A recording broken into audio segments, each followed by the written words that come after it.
ለመማር ወደ ትምህርት ተቋም መሄድ ግድ አይደለም። ናሽናል አቪዬሽን ኮሌጅ ራሳችሁን ከኮሮና ቫይረስ ወረርሽኝ እየጠበቃችሁ በቤታችሁ ወይም በተመቻችሁ ቦታ በኢንተርኔት አማካኝነት በኦንላይን ትምህርታችሁን መከታተል ትችላላችሁ። ካናዳ ከሚገኘው ኢንተርናሽናል ኤር ትራንስፖርት አሶሲዬሽን አያታና ከእንግሊዙ ኢንስቲትዩት ኦፍ ኮመርሻል ማኔጅመንት ICM ጋር በመተባበር የሚሰጡ ትምህርቶችን ተከታትላችሁ በ6 ወር ጊዜ በዓለም አቀፍ ደረጃ ተቀባይነት ያለውን የስልጠና ማስረጃ ባለቤት መሆን ይቻላል። ልምድ ባላቸው መምህራን እየተማራችሁ ጥያቄና መልስ የክፍል ስራዎች ፈተና መፈተን ክፍል ውስጥ እንዳላችሁት አይነት በኦንላይን ባላችሁበት ቦታ ከናሽናል አቪዬሽን ኮሌጅ የናሽናል ኤርዌይስ እህት ኩባንያ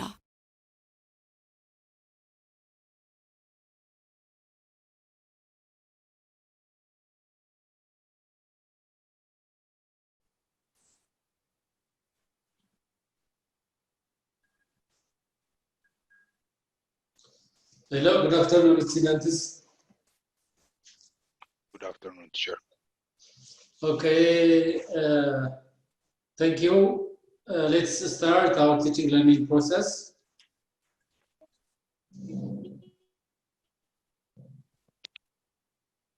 Okay, as you remember, in our last session, we have seen the basic principles of good argument and the principles of critical thinking. Today, we try to finalize this chapter. In our today discussion, we will cover 2 lessons. The first lesson is all about the barriers or the constraints of critical thinking. We'll look at those barriers, how critical thinking can be affected. There are many barriers. So in the first lesson, we'll see this one. And in the second lesson, we'll cover the importance of critical thinking. The need for learning critical thinking. What can benefit you in your day-to-day life, in your teaching learning process, whatever. So we can start the first. As you remember, in our last session, we have said that critical thinking is a disciplined thinking, which provides us a wide range of cognitive skills and intellectual dispositions.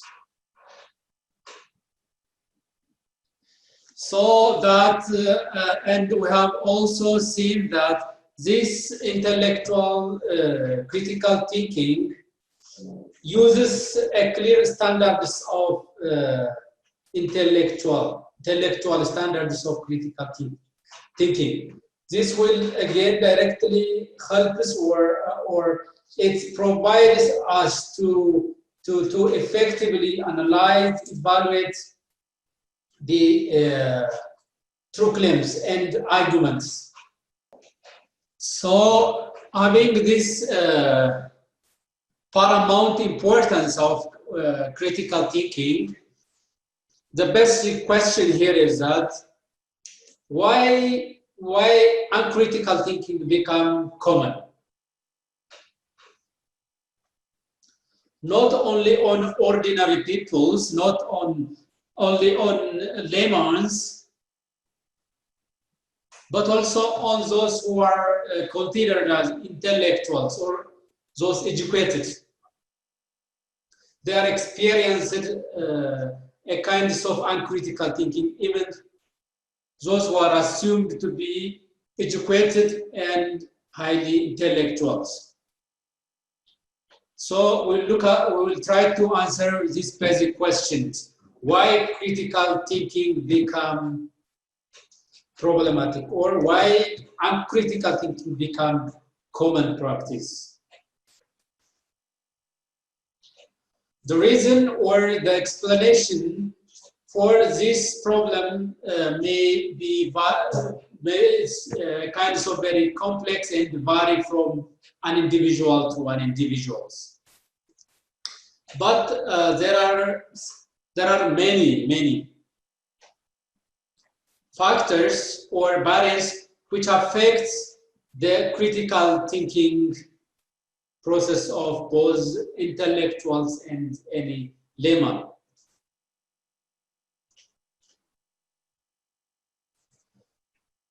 Let us look at those barriers.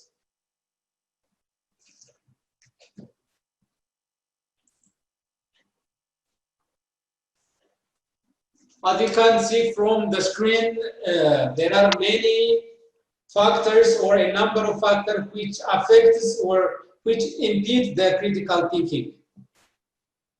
Among these many, let us see some of those common barriers. The first one is lack of relevant background information. As an intellectual, if you do not have a kind of detailed and necessary background information about an issue, which means if you lack if there is a shortage of background information about an issue, how it could become possible to think critically. Simply, it becomes very tricky task because you don't have relevant background prior information or facts about that issue. So if you lack relevant background information, simply you are exposed to think uncritically.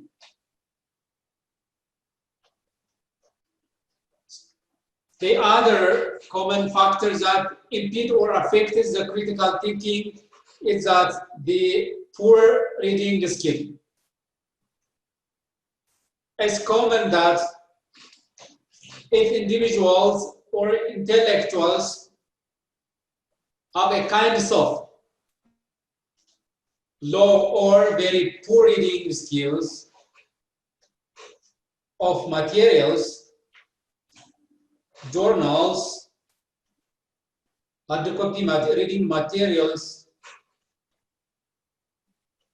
simply it reflected that they have a kind of superficial knowledge and they do not have the chance to know about that issue because they lack. Without reading,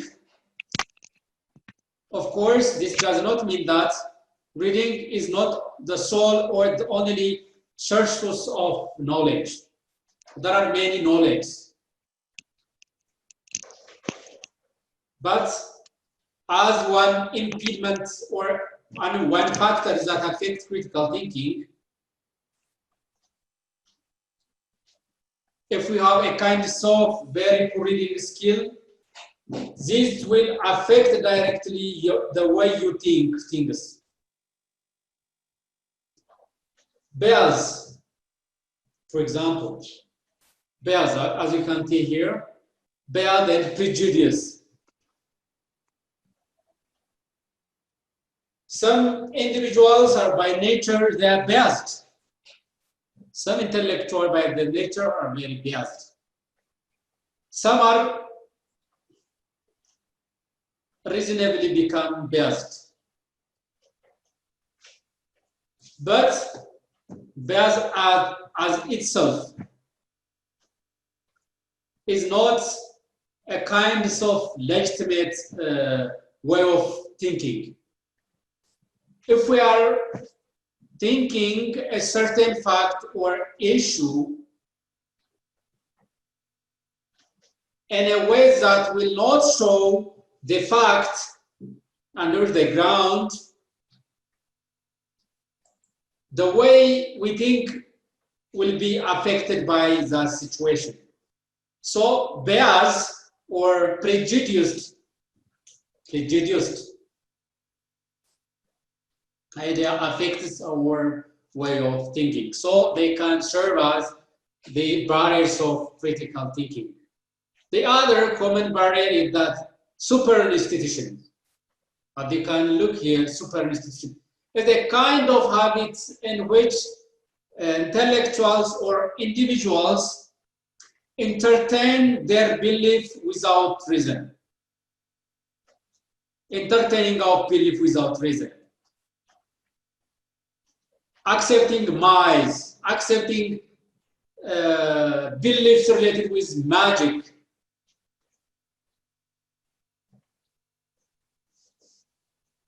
Accepting fortune, the fortune, chances.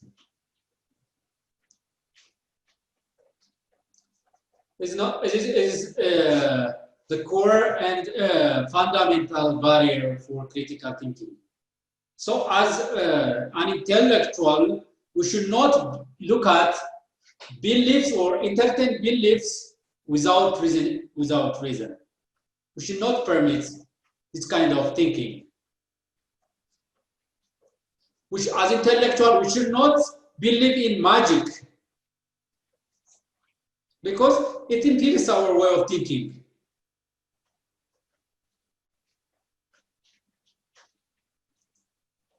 The other barrier is that egocentrism. We'll see this in our later discussion. The social centrism, we will also look at this. Peer pressure. You know that we all are influenced by many other things. For example, in our socialization, in our environment,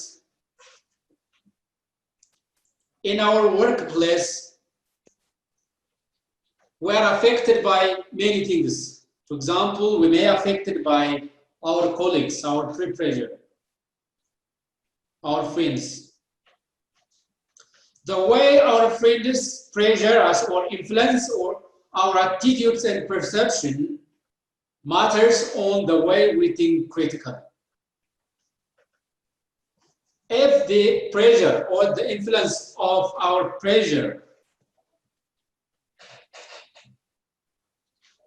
is not in a way that help us to think critically, our peer pressure can serve as one barrier of critical thinking.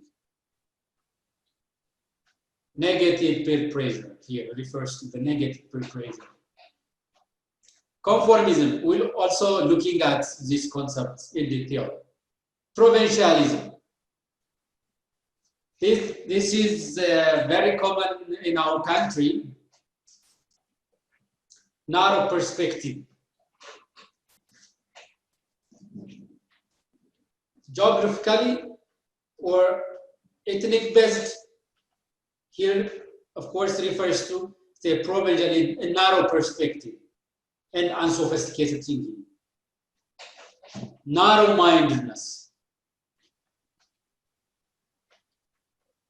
We should, as an intellectual, we should act in a broad-minded way, which refers to being open-minded.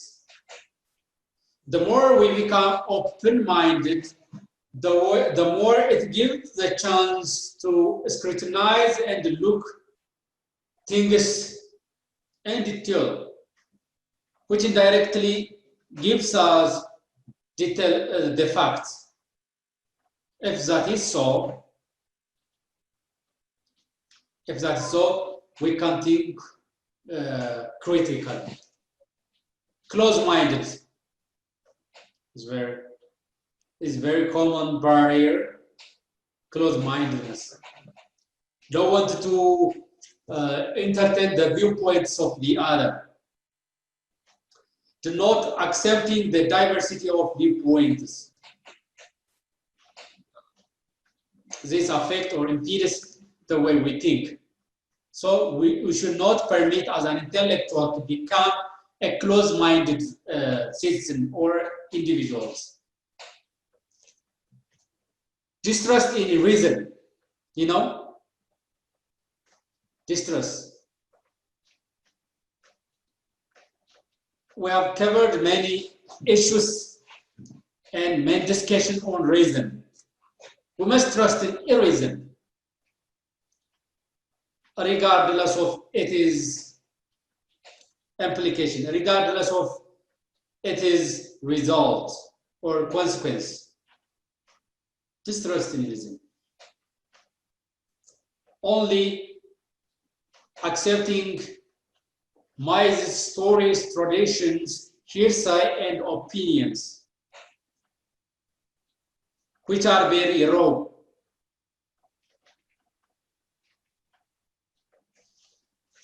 Relativistic thinking, we'll look at this again in detail. Stereotype, we'll still look at.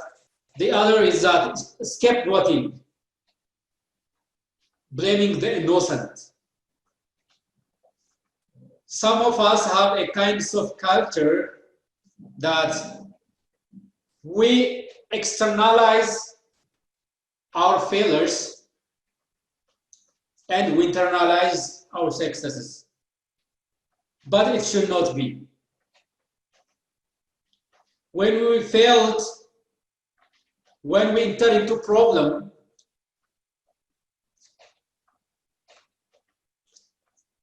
as a critical thinker, we should not blame others who has not involvement on the failure of us. But only for the sake of not to be accountable or responsible for that incident, we blame the others, but they are innocent. These kinds of habits affect the way we think. So scapegoating directly impedes the way we critically think. These are some of the most commonly barriers, but these are not the only barriers of that impedes critical thinking. There are many others. Now let's look at the five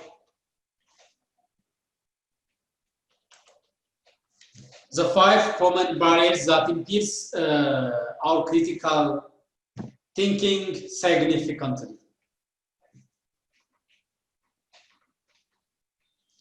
So this is exhaustively listed factors or impediments affects our critical thinking in a very high manner. Simply, they have a great or a powerful role in our way of thinking. That is, the first one is egocentrism. Ego here refers to the detail. Ego refers to self-centeredness, centerism. Sociocentrism, which refers to a kind of group thinking. The first one is an individual thinking. The second one is group thinking, thinking like a mass. The unwarranted assumption. There are assumptions which are warranted, at the same time there are assumptions which are unwarranted. But yet the unwarranted assumption without reasons hinders our critical thinking. We'll look at the detail. Relativistic thinking. We'll look at the moral relativism, cultural relativism, subjectivism. Here refers to truth is not absolute. According to this thinking, truth is not absolute and is not objective. It is relativistic. It may vary from individual to individual. It may vary from country to country. It may also be varied from culture to culture, from moral to moral. We call it this relativistic thinking. We'll see how it affects the critical thinking. The other, most powerful impediment of critical thinking is wishful thinking. Becoming very ambitious, wishful. Thinking a kind of idea which cannot be put into ground. Simply, it's an idea. Wishful. We wish we are ambitious. We are inspiring of that, but it becomes very difficult to put into practice. Our ambition, wish, aspirations. Now let's look at the details of these powerful critical thinking barriers. The first one is egocentrism. Here, as you can understand from the word itself, ego means self. Centerism, self-centeredness.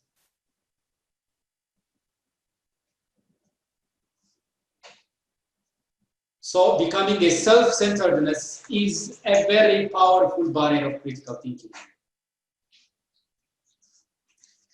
The influence of becoming an egocentrism or egocentric is not only limited for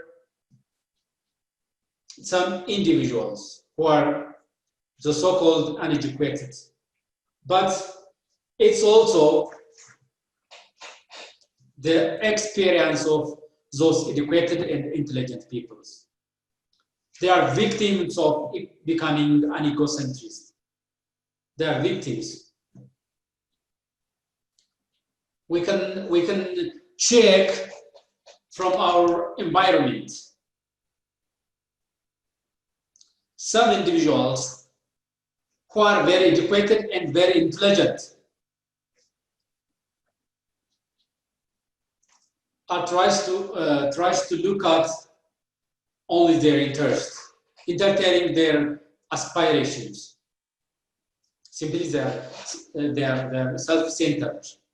So this problem is not only limited for educated. I mean the uneducated one, but also to those who are labeled as intelligent people. So egocentrism in general refers to it is the reality as centered on, which means the reality, the tendency to see reality as centered on oneself. The reality of a certain issue is depend on oneself, is a kind of this thinking, tendency of seeing reality centered on myself, himself.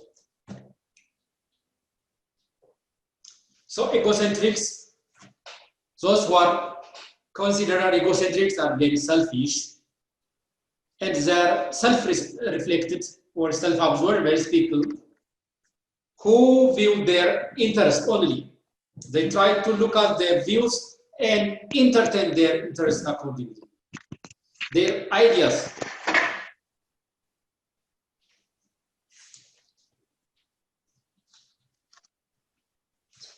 As superior to everyone else. They said, my idea, my thoughts, my interest prevails.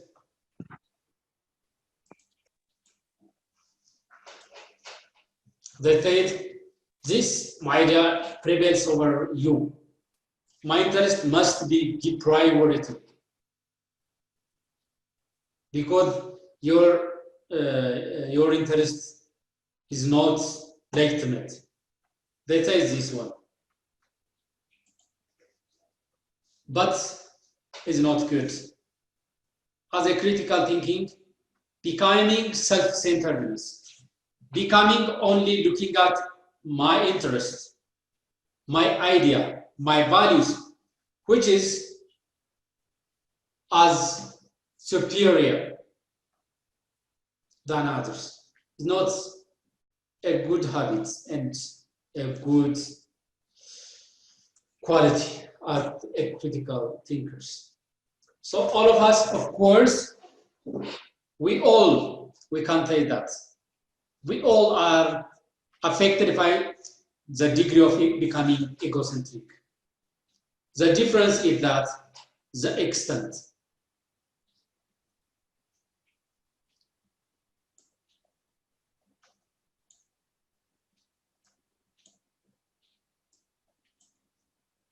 The extent of how we are self-centered. So our self-centeredness or our nature of becoming egocentric manifests in different ways, in a variety of ways. But most commonly, there are two common forms of egocentrism. The first one is self-centeredness thinking, and the second one is the superiority bias.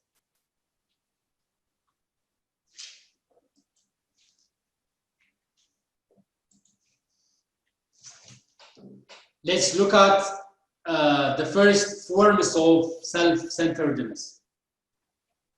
That is self-interest thinking.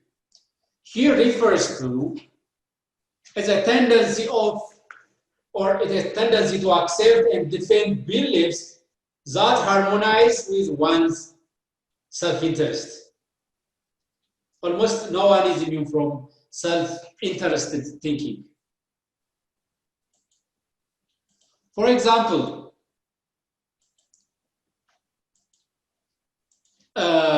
university instructors, they support their tenure. They try to also influence their thinking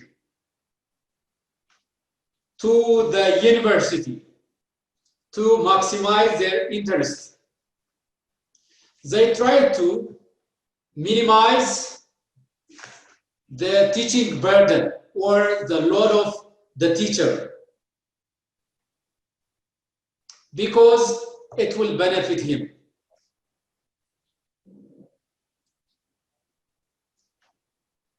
Let me give you another example.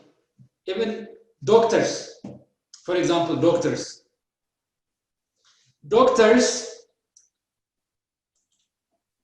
they support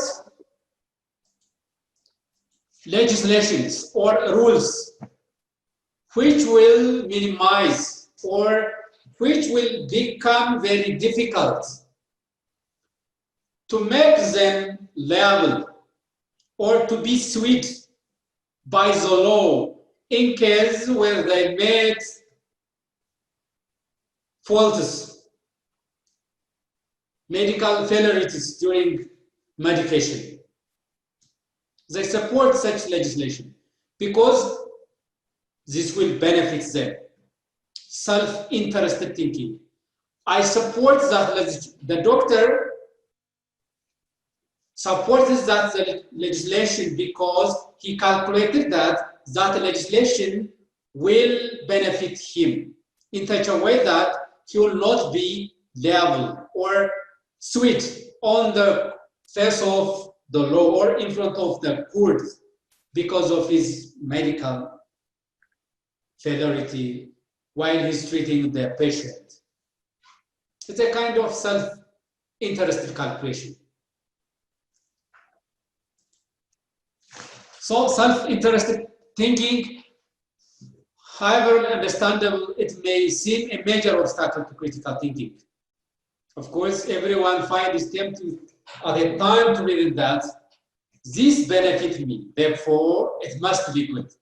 But from the angles of critical thinking, such kinds of standpoint is not advised or is not good. It is very shameful. It's very shameful. As a critical thinking, only by considering or by looking at the repercussion or the final output, the benefits that will bring to me, and judging accordingly. Which means if that will bring me a maximum benefit or a benefit, should I advocate that one, or should I label that one as good, as an intellectual? We should not be.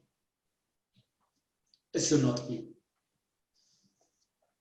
Implicitly, in such thinking, the assumption that what is most important is what I wanted and what is I needed. You see? The interest of the other, you may benefit at the expense of other. You are saying that what is important for you is the outcome. The outcome. If that outcome, no matter whether it is right or wrong, if that outcome is good for you, not for others, only for you, you said that is good and that's great. So that's the right assumption. You are saying that. But as intellectual, it's very, very shameful and is unexpected from an individual who is considered himself as educated. So critical thinking, it condemns such special reasoning. It does not accept such calculation. It demands that we weigh evidence and argument objectively and impartially. So as a critical thinker, we must analyze, we must look at evidences impartially and objectively, rather than only looking at things by our glass in line with our interest. So this is one form of egocentric kinds of thinking, self-interested thinking. The second one is superiority bias. This is also very problematic as an intellectual.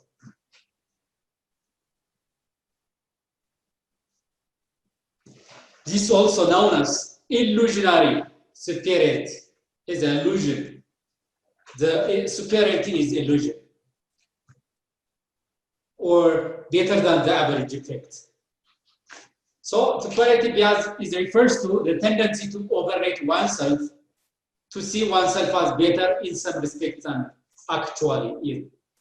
The first form of egocentric is self-interested thinking, but here is overrating ourselves in some selected criteria, but actually we may not be. If you are like most people, for example, if you are like most people, you probably think of yourself as being unusual and self-aware person who is largely been from such self-deception.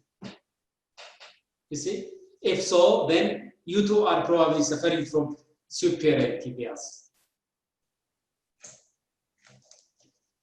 The way I think it very quite differ from others, so feeling like as if I'm superior, but the case is not that one.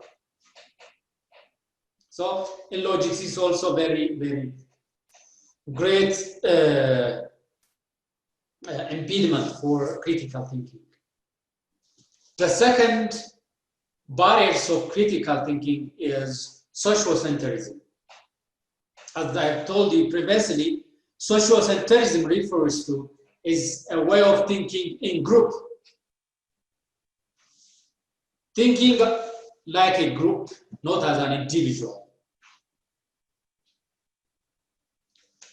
Such way of thinking affects or it paralyzes the critical thinking ability of most intellectuals.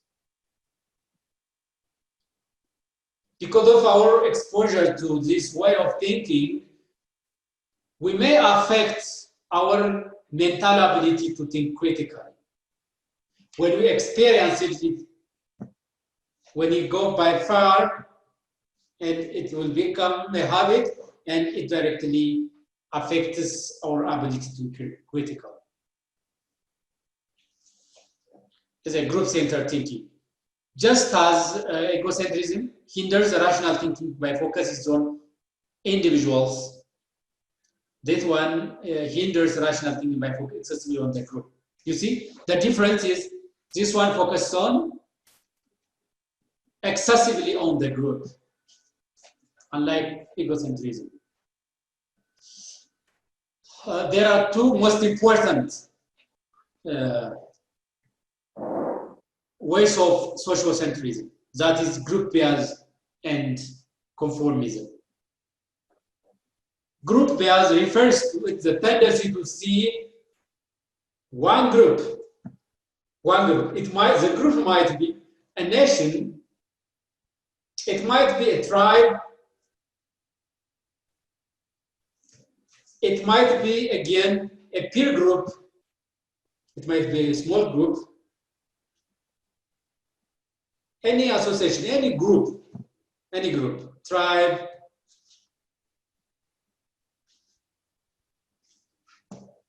as being inherently better than others. You see? For example, in German, what was Adolf Hitler saying that the Germans they are a superior race. They are special. They are the master race in the world, in the universe. It's a kind of group bias. How it could be the race of the German becomes superior than the others, than the Ethiopian? Totally impossible. It couldn't be. But such kinds of tendency impede the way we think. Okay? But what you need to bear in mind here is that we should not reflect such kinds of group thinking bias. Do not consider your tribe as superior than the others. We are among equals. We are equal. We all. As an Ethiopian, we all nations are among equals. No race, no ethnic group is superior than the other by any criteria. Of course, one group may have a smaller number in terms of population, which is not a problematic, but we should not permit the tendency to think our ethnic group, the ethnic group that we belong is better than or superior than the others. It is abnormality.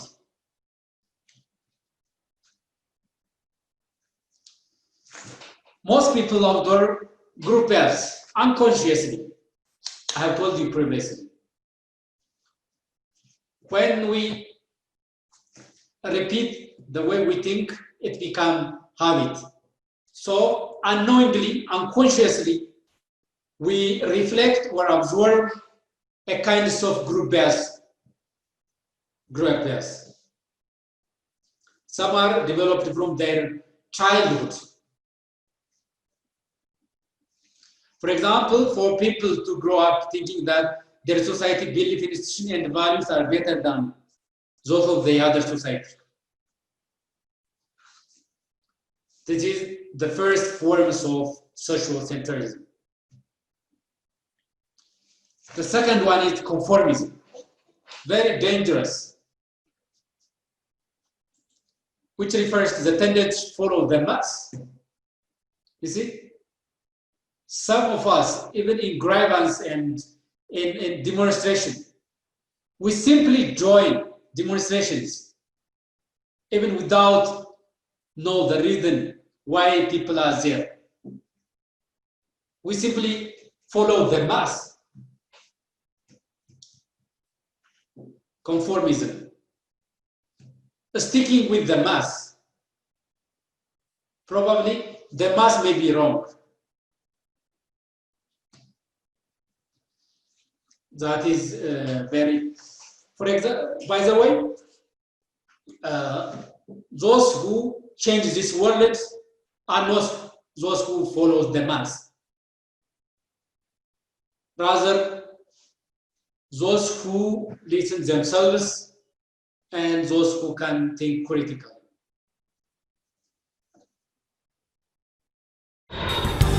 በትምህርት ከፍ ብሎ መብረር ይቻላል።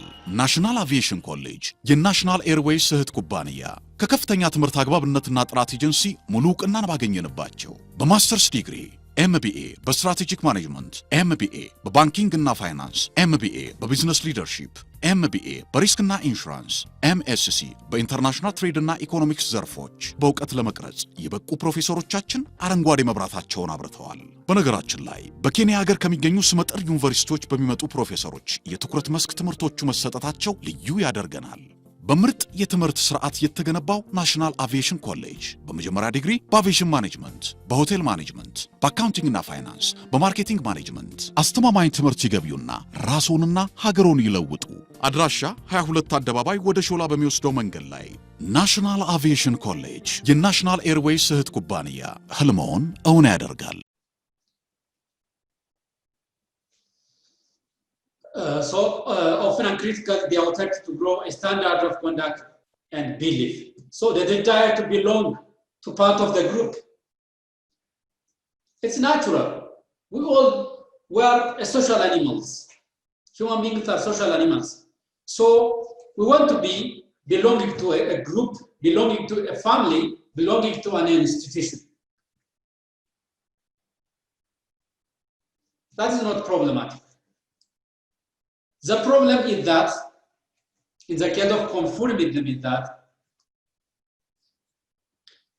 when we follow that group without freedom or illegitimately, simply for the sake of confirming or to consider to given such positive feelings by others because we are with them. So the desire to belong to a part of a group can be among the most powerful human motivation. It's normal. Becoming members of a group, a family, an institution is no problem. This desire can seriously creep our powerful critical reasoning decision. Okay? So we must disconform the group if the groups doing wrong, think is wrong, rather than confirming or becoming part of that group thinking as an intellectual. So we are impressed, influenced, and intimidated by different authorities. So much of that, under the right conditions, we stop our own values, beliefs, and judgments. This is the problem. Even when we are right, even though we are right, in order to confirm with others, we stop our values, our good values, our good beliefs.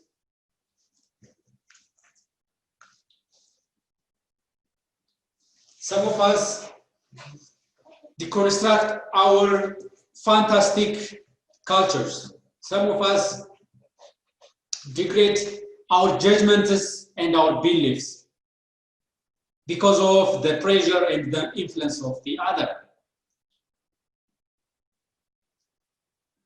But we should not permit this one. Rather, we should attract the other to follow us to the right direction. So conformism also is one forms of social group thinking, I mean. The third barrier is that unwarranted assumption and stereotype. Unwarranted assumptions. Let's first give you an example. For example, you didn't call to me whether class is there or not. You didn't call for me, all of you. But you assume that at 2 p.m. there will be class, online class teaching learning. You assume that. This assumption is a kind of reasonable assumption because it has already been scheduled.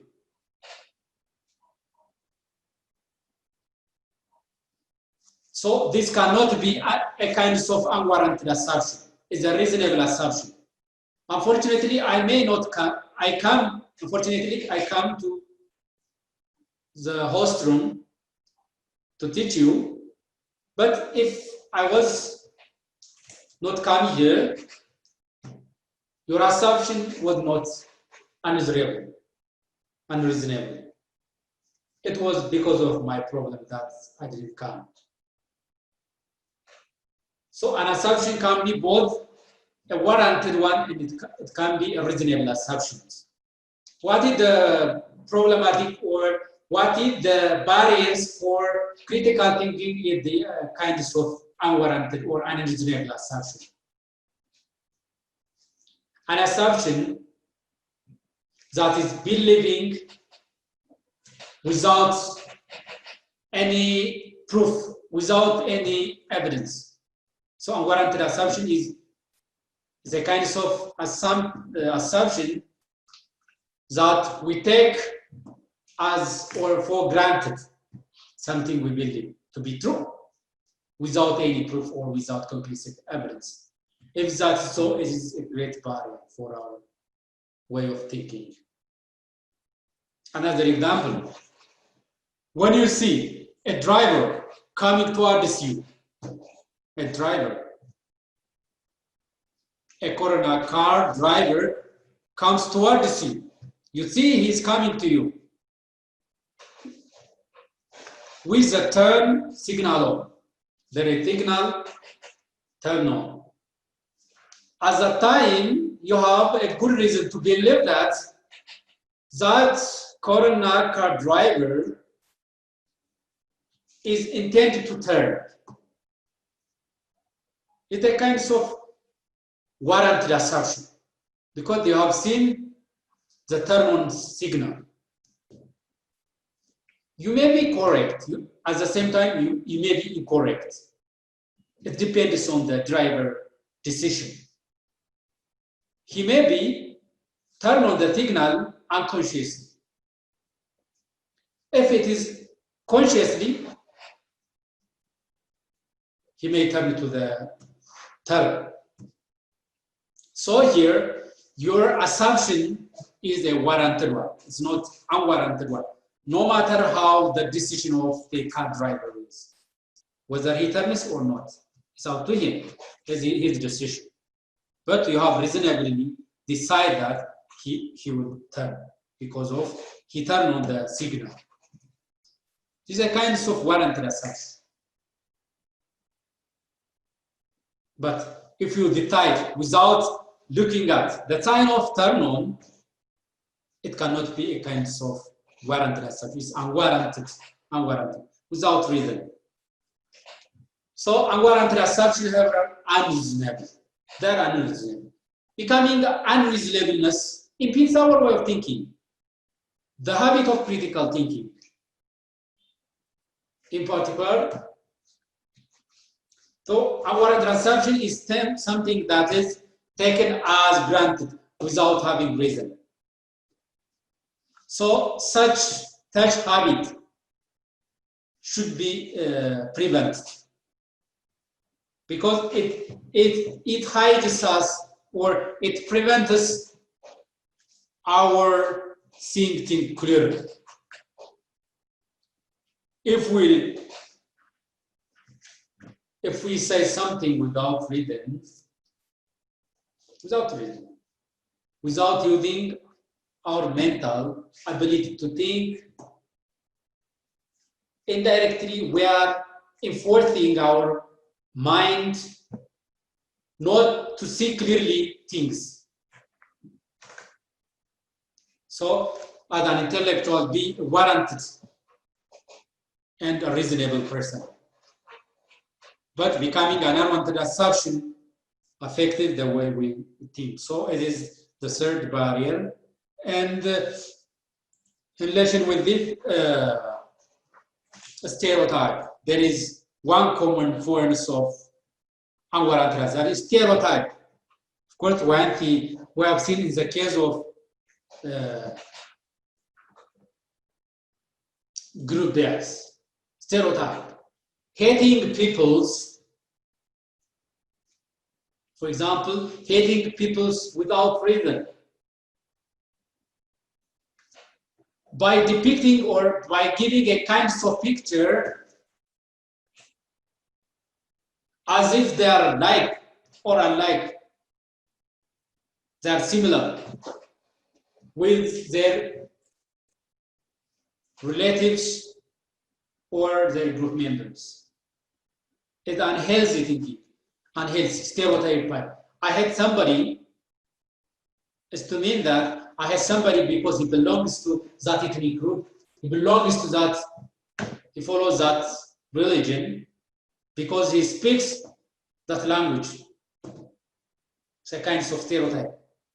I hate Mr. X because the colleagues of Mr. X doing wrong. Because Mr. Y is a relative of him. It's a kind of stereotype thinking. Okay? So we should avoid this one.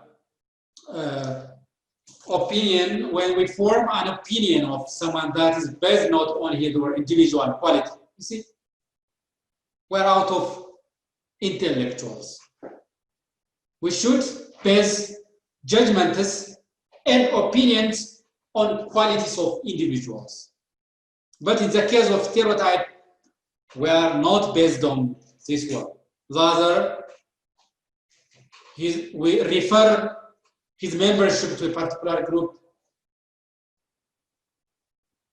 as if they are all similar. How it could possible to Mr. Y is alike with Mr. Y?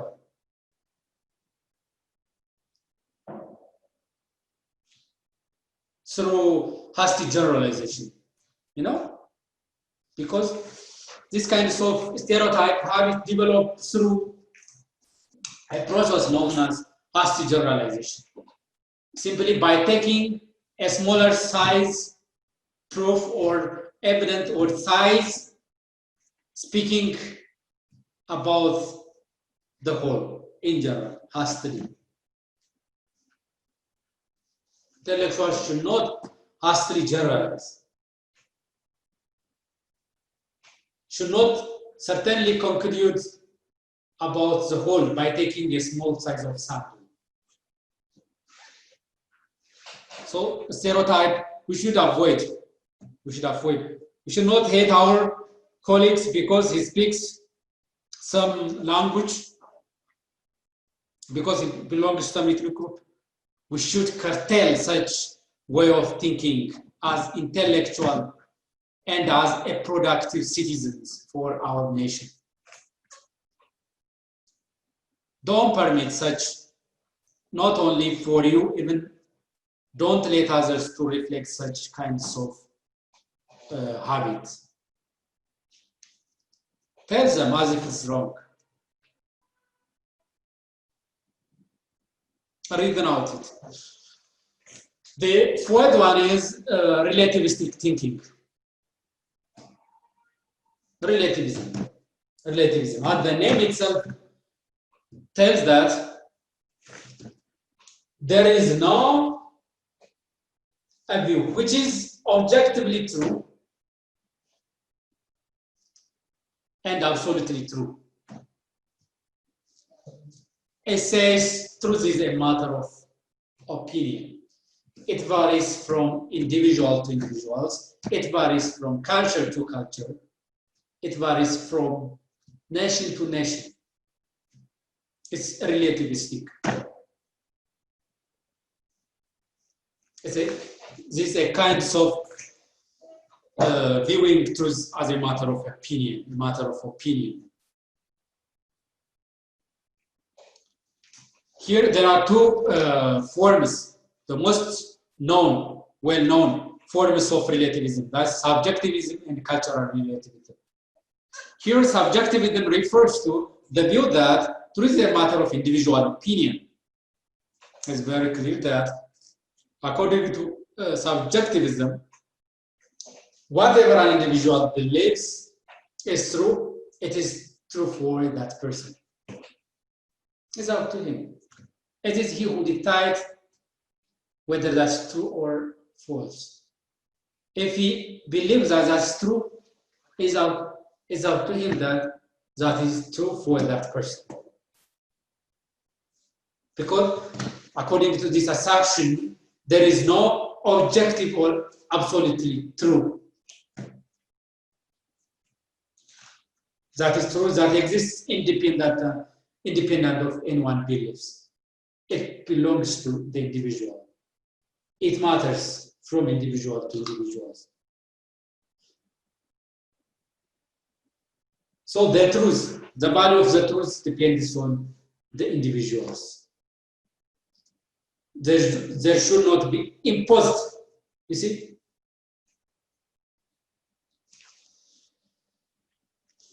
The other is that cultural relativism. By the way, I may give you, let me give you one example here. For example, assume that there are two individuals, or suppose there are two individuals. One individual is against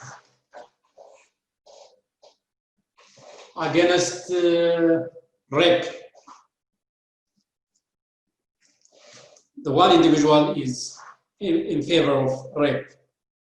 So the truth value of rape, according to the views of subjectivism, is that the one who thinks that rape is true or rape is good,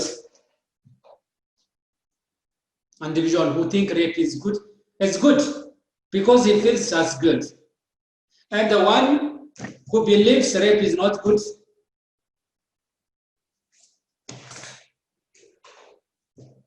he's right, he's wrong. I mean, he's right, rape is not good, or rape is good, accordingly. So, according to this view, both individuals are right. The one who is in favor of rape and who is against rape. Both are right, because it is them who determine the truth. Because it's a matter of the views or the opinions of these two individuals. The other one is cultural relativism. As the name speaks itself, culture, difference of cultures, the existence of difference of cultures. The culture of a certain community may quite differ from the other. So, what is legitimate, what is good in the culture of a certain community may not be good in the culture of the other. It depends on culture to culture. So, truth according to this cultural relativism view, that is a social or a cultural opinion. In other words, cultural relativism is a view that what's true for a person is, for example, the first example, A is what a person, a culture, or society believes to. This is the individual. The views of the individuals depends on the culture of or the society he belongs. So what matters, the truth or the opinion, here is that the culture of the society.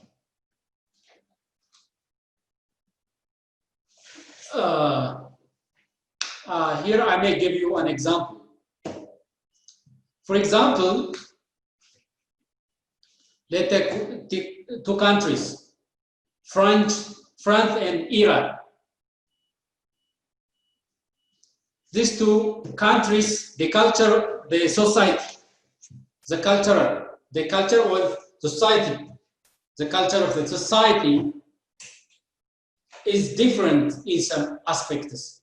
For example, in the aspect of drinking. In Iran, for example, drinking wine is not good. It's not good in Iran. When we take the case of France,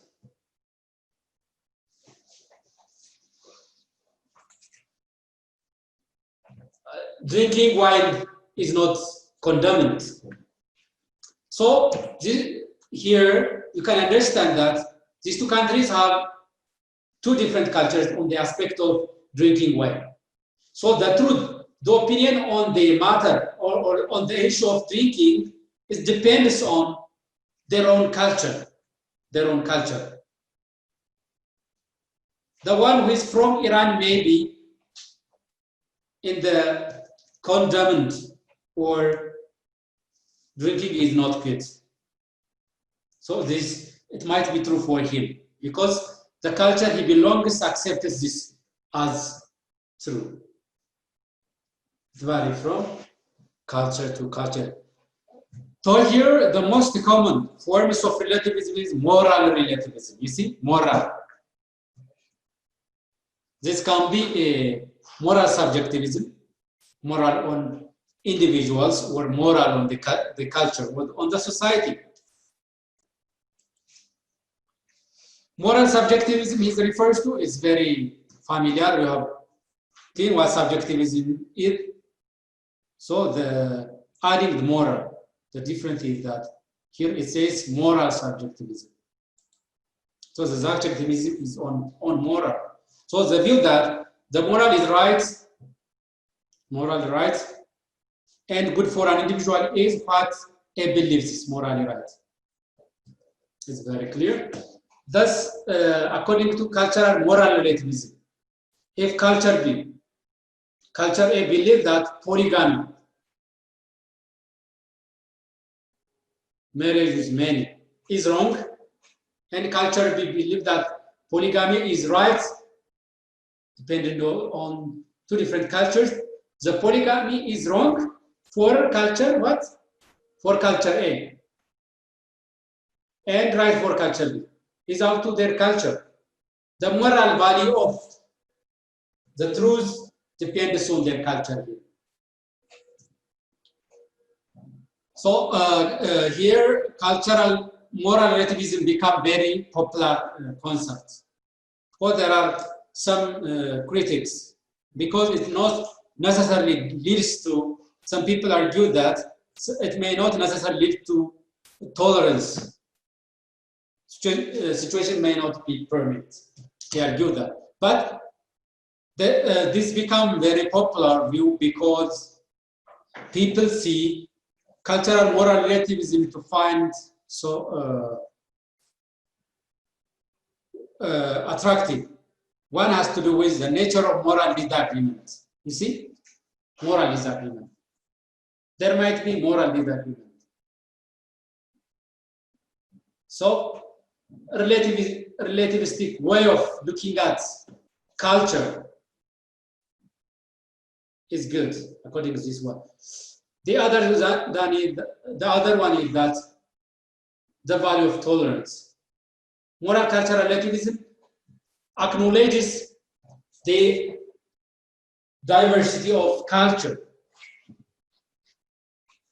the existence of many different cultures, so that it values or it exacerbates the habit of tolerance. So that's why it become very popular, even though there are some disagreements. The last, not but the least barriers of critical thinking for this teaching learning process is that wishful thinking. Here refers to a state of believing something not because you had good evidence for, but simply because you wished it to be true. Ambition, over ambitious, becoming over ambitious. Being dream without thinking how it could become materialized. Unrealistic thinking. Throughout, of course, the history of humans witness that there are many occasions of wishful thinking, but which are aborted all because of they wish those things because of without having things which can make that become real. For example, how can I become very tujar, rich man, without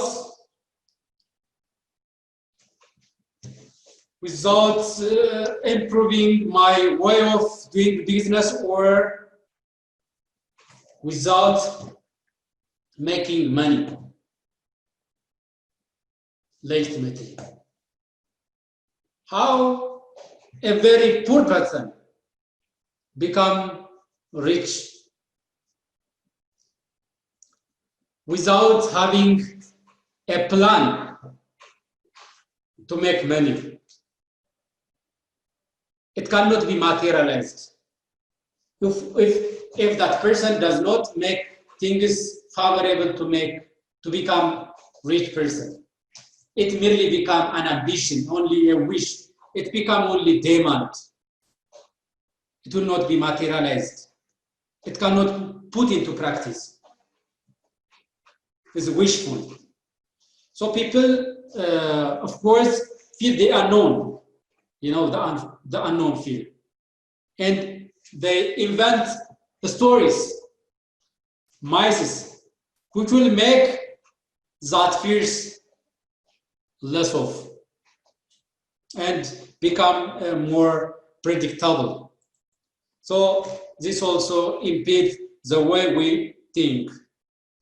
These are the 5 barriers of critical thinking that impedes or affect the way that we think as an intellectuals. Now let's look at the benefits, the importance of critical thinking, learning critical thinking and critical thinking itself.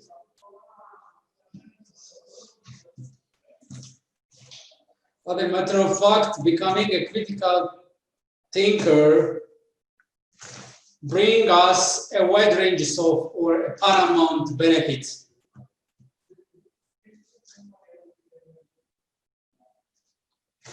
Will be benefited in many ways by thinking critically. So it is to mean that there are many benefits. Of course, we have seen those benefits in one way or in another way in our previous discussions. It's just only to give you a kind of highlight about those benefits of critical thinking. These benefits can be seen in line with those cognitive skills and intellectual dispositions. We have said that critical thinking is a way of thinking in a way that helps us to analyze, evaluate arguments, and to identify true clauses or true claims. And we have said that critical thinking provide or give us a kind of cognitive skills and intellectual dispositions. And we have seen those recommended intellectual dispositions, such as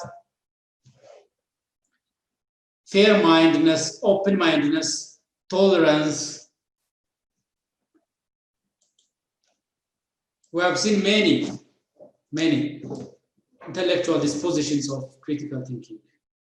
So the benefits can be seen in line with those cognitive skills and intellectual dispositions. The other benefit of critical thinking can be seen as in line with its benefit in the classroom discussion. And it also benefits in line with in our life in general. Critical thinking helps or benefits us throughout our life. Starting or since our childhood to now, it can benefit us in many ways. These are the ways that we will look at the benefits, how it benefits us. So critical thinking is benefit in line with those cognitive skills and intellectual dispositions. Critical thinking teaches you how you raise and identify fundamental questions and problems in the community. We have said inquisitiveness, inquiry mind. So it helps us to develop a kind of inquiry mind and to identify problems in a certain or in a particular community. Critical thinking is what is fact, what you have taught in the university all about. Because we have said in the universities, you are supposed to think in a high order manner, not simply absorbing facts. Rather, it needs internalization and screening out of those facts in detail. So its benefit can be summarized in general, what university is all about for students. So it will introduce you the skill and disposition you need to become an independent, self-directed thinkers and learners. We have said this one.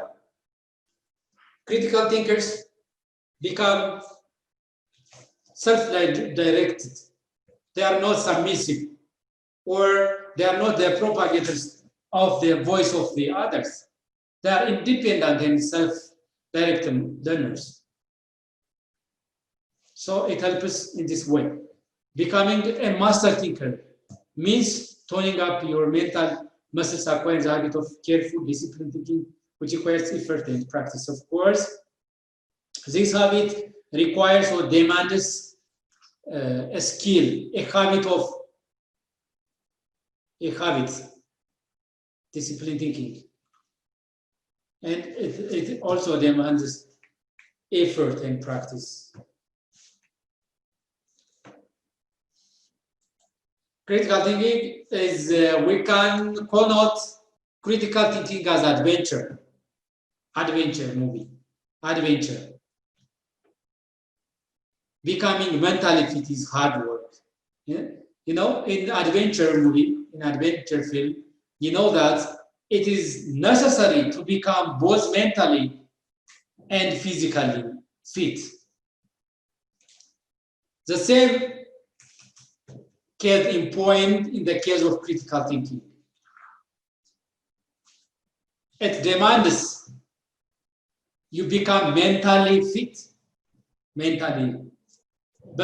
but no matter how it is harder to become a mentally fit intellectuals or individuals. After all, you will become very smarter and a confident thinkers, and you will become proud of.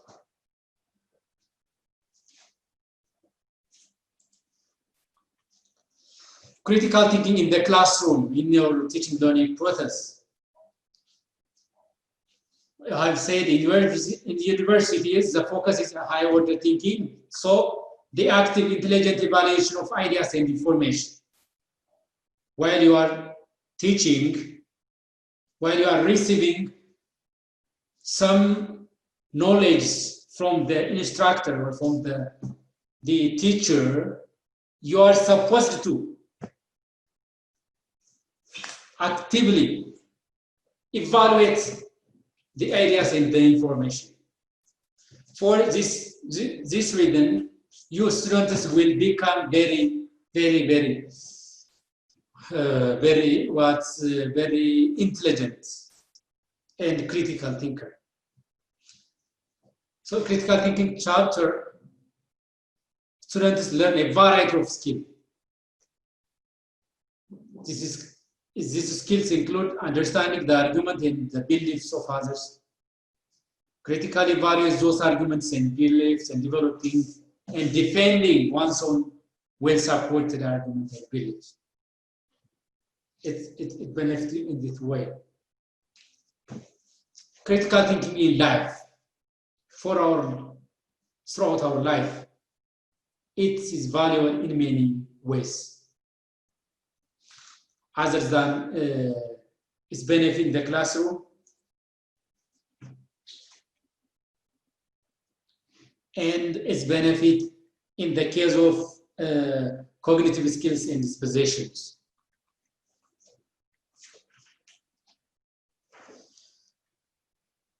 If in our life, critically help us to avoid from making a kinds of silly or foolish personal decisions that we may regret after we pass the decisions. If we think critically, we may, as I told you, we may look at those different alternatives, options, so that we may decide accordingly. But if you do not utilize those alternatives by looking at in different direction, you will be regret by your decision. So in order not to regret by your decision, you make decision by thinking critically, because it helps you from making a kind of silly or full personal decisions. Critical thinking can help you avoid mistakes by teaching us thinking about important life decisions more carefully and clearly and logically. You may got some life guiding principles. After all, you may have those guiding principles for your life. Critical thinking applies a vital role in promoting democratic process. You see, one of the reasons why, as to my understanding, the reason why the Minister of Science and Higher Education inculcates this chapter in the new curriculum or module of logic is that if students get this habit of critical thinking, the government believes that it will help us the democratization process. So that critical thinking applies for democratization for its citizens. Because if citizens become critical thinkers, if they argue reasonably, if they choose reasonably, if they list out problems and criticism based on reason, effectively and efficiently, directly, it will help us the democratization process. So it helps us in the democratizing process. We have said that if we do not think critically, we may develop a kind of uncivilized way of thinking, which are basis for prejudiced ideas, stereotyping, and other similar attributes. So that when we get learned about critical thinking, we'll out of those very evil and uncivilized societal thinking, and we will contribute positively to our nation, Ethiopia. So it will contribute directly to the democratization process. Citizens should vote.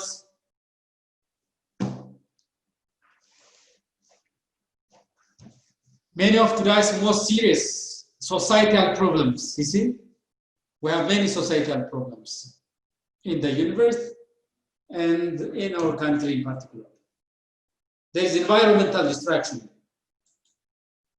poverty, ethnic conflict, moral decay of the society, cruelty.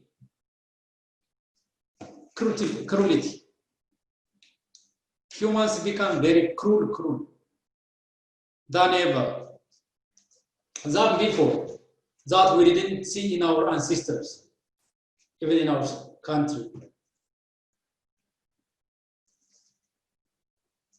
So it gives us, critical thinking can help us to out from these societal problems.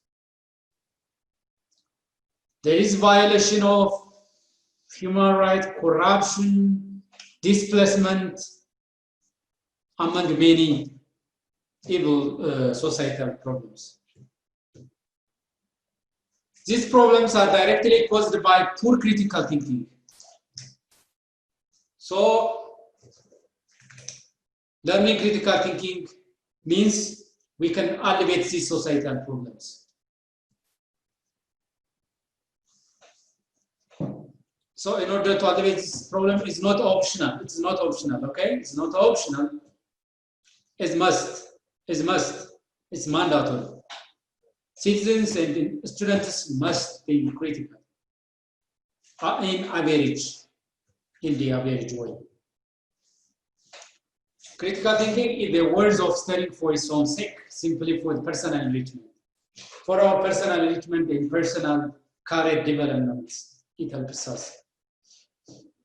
Of one of the most basic truths of human conditioning is that most people, most of the time, believe that they are told, hearsay, traditions. We consider those hearsays, those myths, and those legends as if they are true. But they may not be true. They may not be true.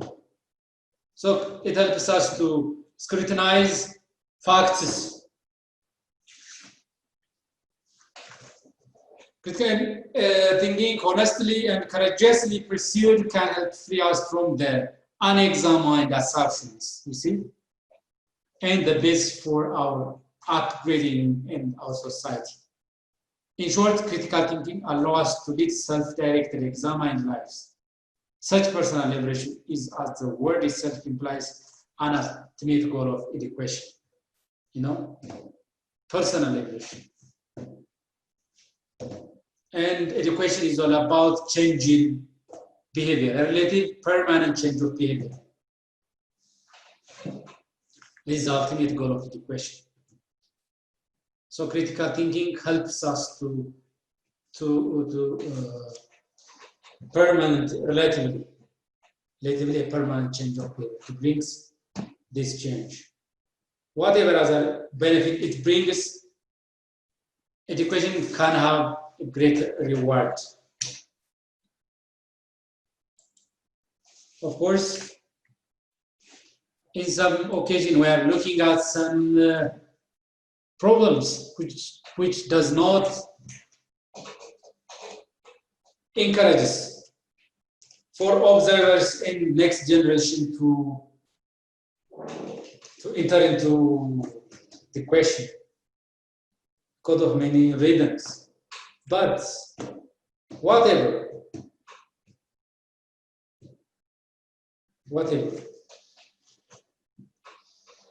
education give us a greater rewards if we think critically. Education should not be measured only by monetary and material values. You may not become a rich person, you may not become a wealthiest person through education, but it has another reward, okay, which benefit the nation as a whole.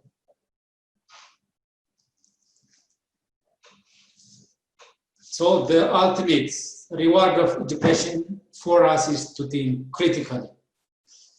Thank you very much. This is our today online teaching learning. If you have questions, please, you're welcome before winding up. Okay, thank you very much, all of you, for your coming. In our next session, we will start a new chapter about fallacy. Probably it might be the end of our teaching learning process. Have a nice time till then. Don't forget keeping yourself from the pandemic.